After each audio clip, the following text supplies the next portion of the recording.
Graziella Marceddu, quali sono le opportunità dell'ufficio placement dell'Ateneo per gli studenti che vogliono intraprendere un percorso di inserimento lavorativo e quali sono le richieste e le aspettative più frequenti degli studenti quando si rivolgono a voi?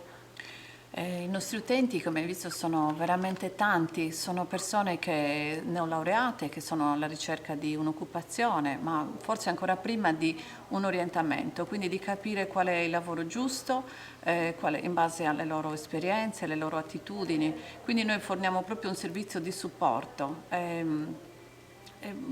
Che va appunto dalla consulenza individuale, corsi di orientamento, poi facciamo giornate di incontro con le aziende. Abbiamo una banca dati per l'intermediazione, quindi dove sono presenti i CV dei nostri laureati, dalla quale le aziende attingono per poter fare le selezioni. E come abbiamo visto, i CV selezionati sono tanti.